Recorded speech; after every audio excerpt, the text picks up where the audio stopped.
Perdoai-me, Senhor, meu pecado.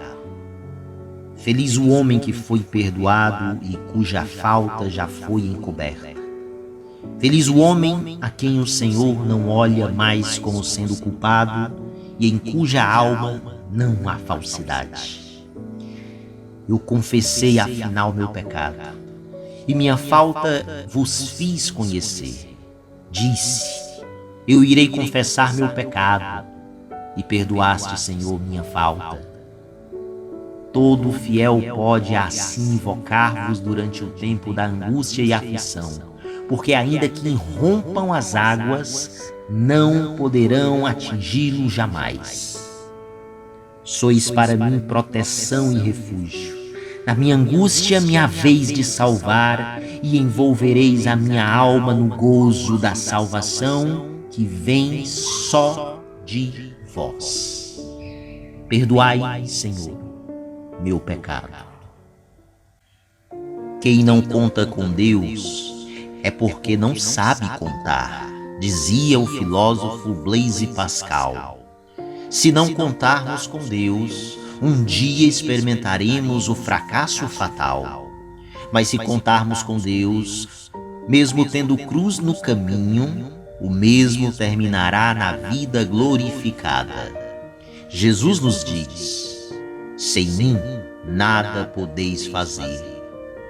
Muitas de nossas frustrações nos atingem porque pomos somente nossa confiança nos meios humanos, que cedo ou tarde nos trazem muitos fracassos.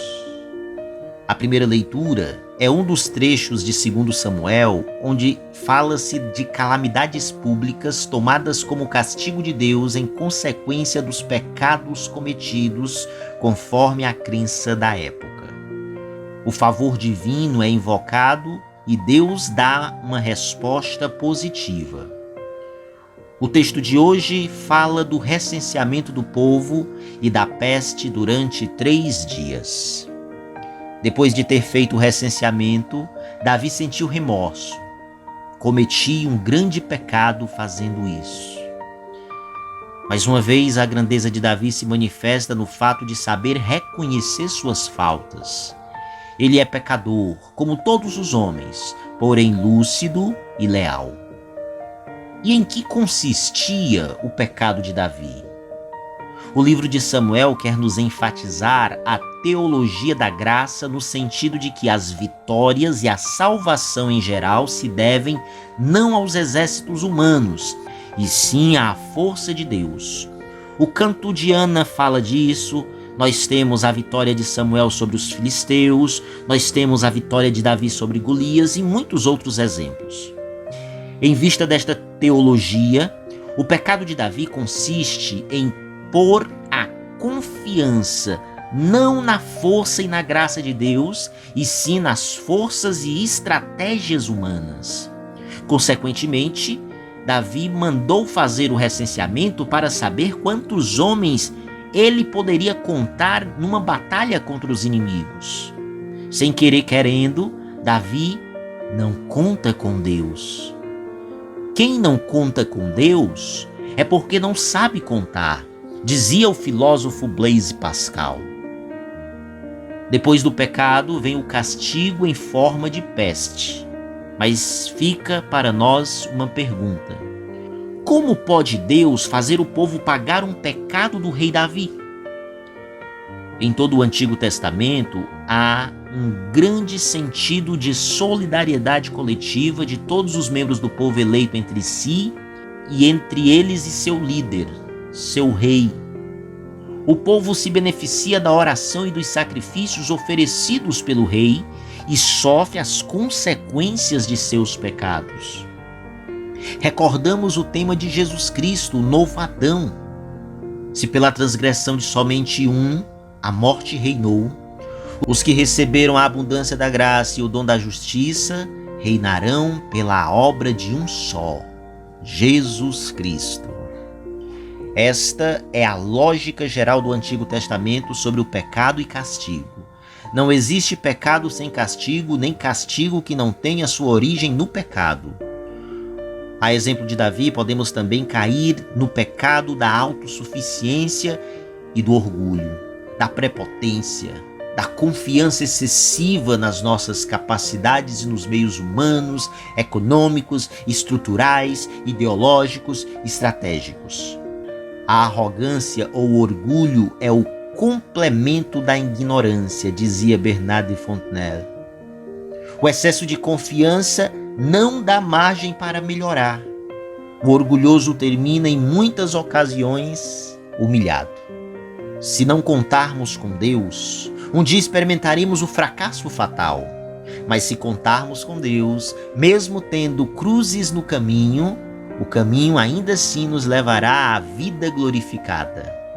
Jamais podemos descartar Deus de nossa vida para ficar apenas com os recursos técnicos e políticos. Jesus nos diz: sem mim nada podeis fazer. Muitas de nossas frustrações, elas nos atingem porque pomos as nossas confianças nos meios humanos que cedo ou tarde nos trazem muitos fracassos. Precisamos colocar uma margem de dúvida para as nossas certezas, para não sermos surpreendidos pela vida. Jesus nos ensinou a irmos pelo mundo sem demasiados cálculos, sem demasiadas túnicas e assim por diante. Jesus, que não tinha onde reclinar a cabeça, nos recorda que somos peregrinos nesta terra.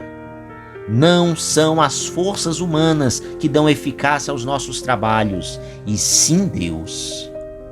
Muitos pastores, muitos dirigentes, coordenadores da igreja, coordenadores de comunidade, podem cair na mesma tentação de pensar que poderiam levar adiante a tarefa de evangelização, de santificação do povo, na medida em que tenham os recursos humanos, os recursos financeiros, o planejamento necessário para se dedicar ao trabalho e a confiança nas forças da igreja como toda. Mas quem salva o mundo é o próprio Deus, com a nossa indispensável colaboração. O evangelho que santifica e salva não tem força em nós ou no planejamento, e sim em Deus.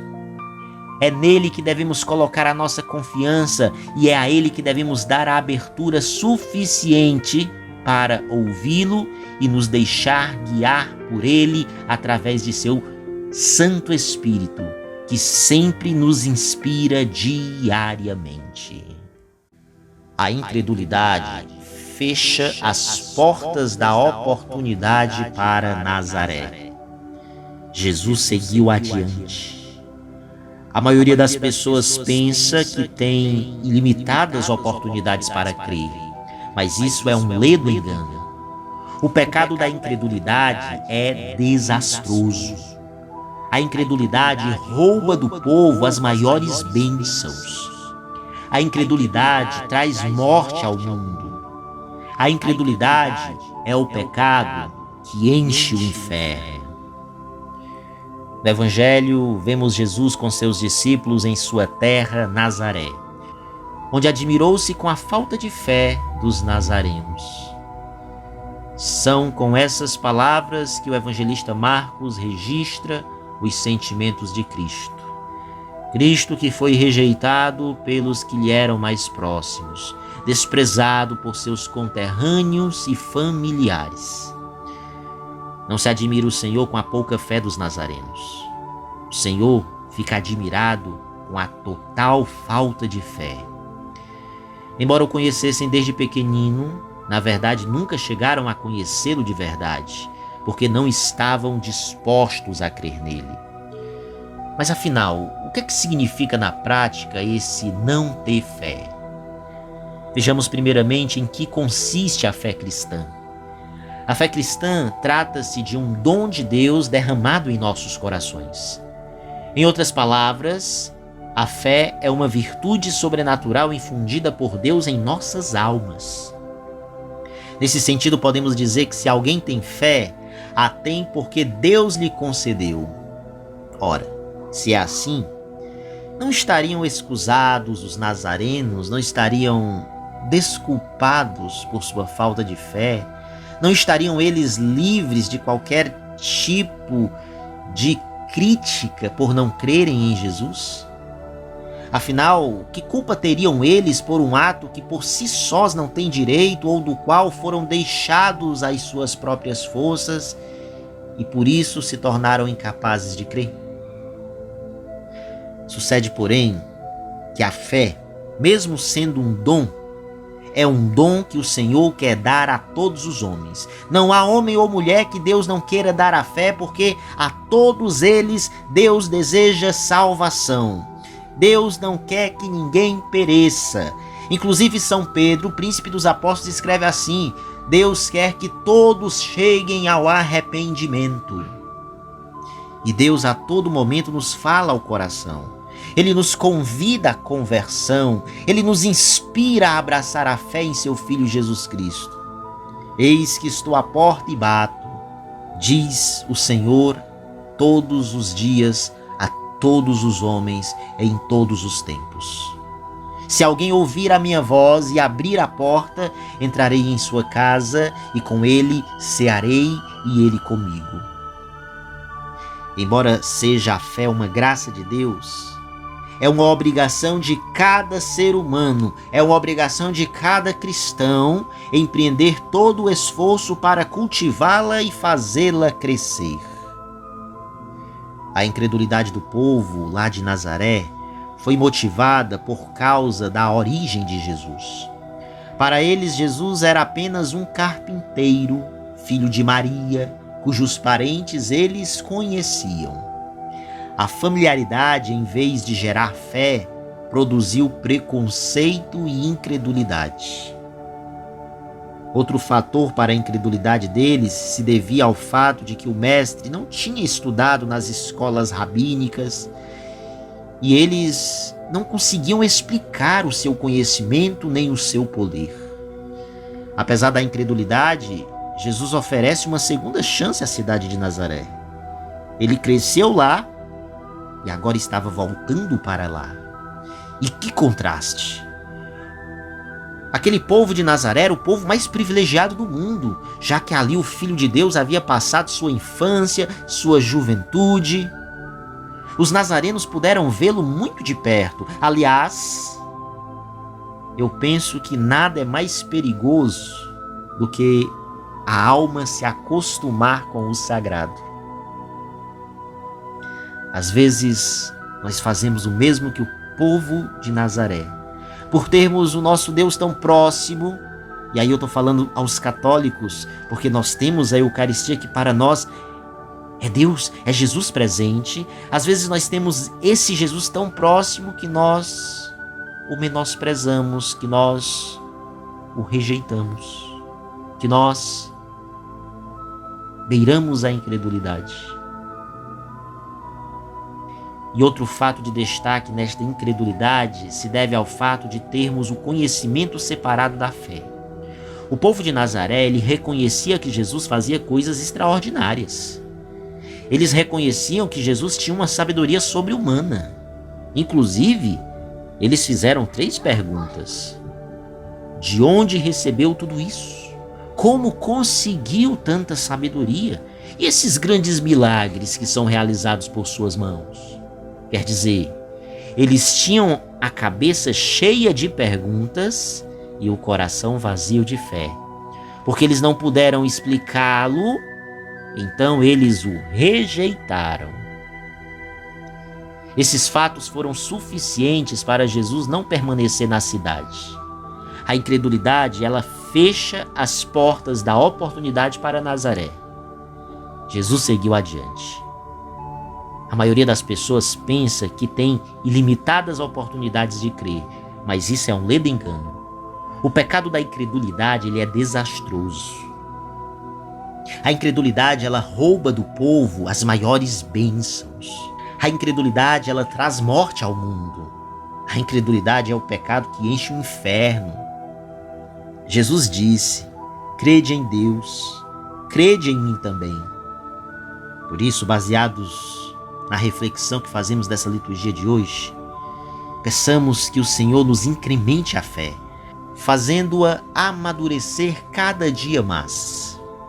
E que, confiantes na bondade e veracidade de Deus, Abramos o nosso coração ao único que viu o Pai e ao único que por isso mesmo nos pode dar a conhecer. Que o Senhor não somente nos dê o dom da fé, que o Senhor também nos auxilie a verdadeiramente cuidar desse dom, fazê-lo crescer cada vez mais em nosso interior, para que não sejamos como os de Nazaré. Louvado seja o nome de nosso Senhor Jesus Cristo, para sempre seja louvado.